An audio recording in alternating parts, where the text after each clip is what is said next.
Maynaguri varnish গ্রাম পঞ্চায়েত এলাকায় ডাঙ্গাপাড়ায় গলা কাটা মৃতদেহ উদ্ধার করল পুলিশ। বুধবার ময়নাগুড়ির বানিশ গ্রাম পঞ্চায়েতের ডাঙ্গাপাড়া এলাকায় ময়নাগুড়ি থানা পুলিশ মৃত ব্যক্তির নাম অমল রায়, বয়স আনুমানিক 48 বছর, পেশায় তিনি একজন মিষ্টির দোকানের শ্রমিক। বুধবার সকালে ময়নাগুড়ির রোড এলাকায় ডাঙ্গাপাড়ায় গলাকাটা অবস্থায় একটি মৃতদেহ পড়ে থাকতে দেখে এলাকাবাসীরা।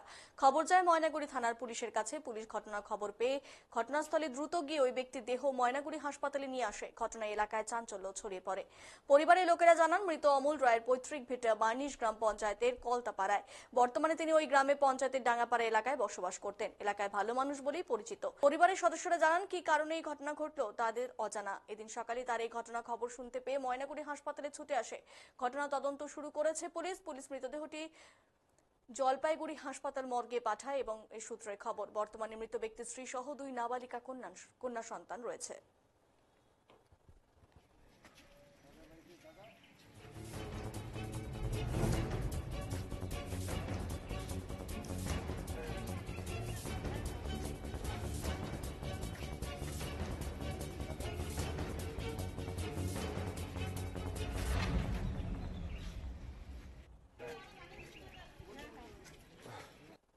অমল রায়।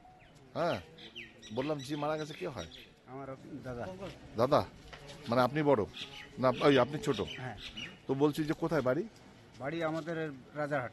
রাজারহাট? কোন জায়গায় রাজারহাট? রাজারহাটের লাইনের পাশেই বাড়ি। আচ্ছা, তো আপনার দাদা কোথায় থাকতো? দাদা কলতাপাড়ায় থাকতো। হ্যাঁ, এখন কি কলতাপাড়ায় থাকতো? হ্যাঁ, এখনো আছে। হ্যাঁ। আগে প্রথমে শ্বশুরবাড়িতে উঠে আসছিল, তারপরে নিজে জায়গায় নিয়ে আলাদা বাড়ি করছে। কোথায় করছে বাড়ি? পাশেই বাড়ি করছে। পাশেই বাড়ি করছে। আগে উল্লাডাবড়ি থাকতো? আগে কোথায় ওই থাকতো? জায়গাটার সঠিক নামটা আমি বলতে পারবো না। উল্লাডাবড়ি। তো আপনার দাদা কালকে কখন থেকে ইয়ে চলে আসছে, মানে মানে বাড়িতে আসে নেই? কটার থেকে? আমরা তো থাকি রাজারহাটে। আচ্ছা এখন দাদা তো থাকে এইখানে। আচ্ছা, কখন আসে আসে না আসে আমরা তো সঠিক কেচাল টেচাল বলতে পারবো না। হয়েছিল? এখন আমরা থাকি রাজারহাটে, এখানে কেচাল হইলো কিনা ও তো আমরা তো। প্রদীপ অধিকারী। কোথায় থাকেন আপনি? কলতাপাড়া। আপনার যে মারা গেছে কে হয়? আমার দিদির বর জামাইবাবু। জামাইবাবু হয়। কি জানতে পারছেন আপনারা?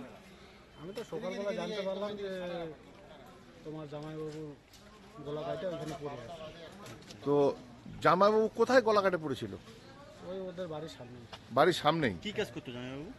ওই মিষ্টির দোকানে কাজ করতো। কোন দোকানে কাজ করতো?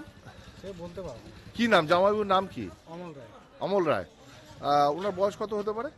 আনুমানিক 48-50 হবে। তো বলছি যে কারোর সঙ্গে কোনো শত্রুতা ছিল? সেটা তো আমি বলতে পারবো না, কারণ আগে ছিল ওদের বাড়ি রাজারহাটে। তো রাজারহাট থেকে আইসা আমাদের বাড়িতে 2-1 বছর ছিল, থাকার পরে জমি নিয়ে ওরা আলাদা জায়গায় বাড়ি করে। আচ্ছা, তো বললাম যে এই যে মার্ডারটার ঘটনা যখন শুনলেন আপনারা, তখন আপনারা কি দেখলেন এসে ঘটনাস্থলে?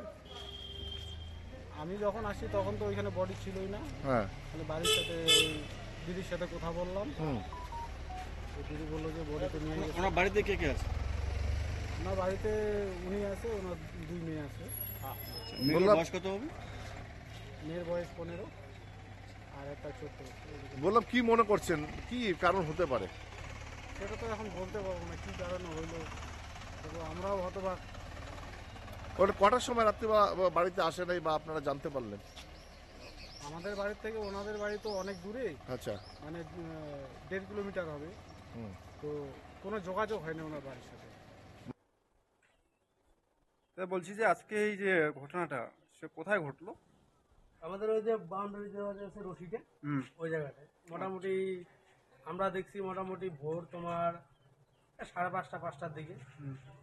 তারপরে পুলিশ আসলো। পুলিশ আসার পরে তোমার 6টার পর ডেড বডি নিয়ে গেল। কোথায় জানা গেছে তাদের বাড়ি? বাড়ি আমাদের এই যে পিছনটায় যে নাম?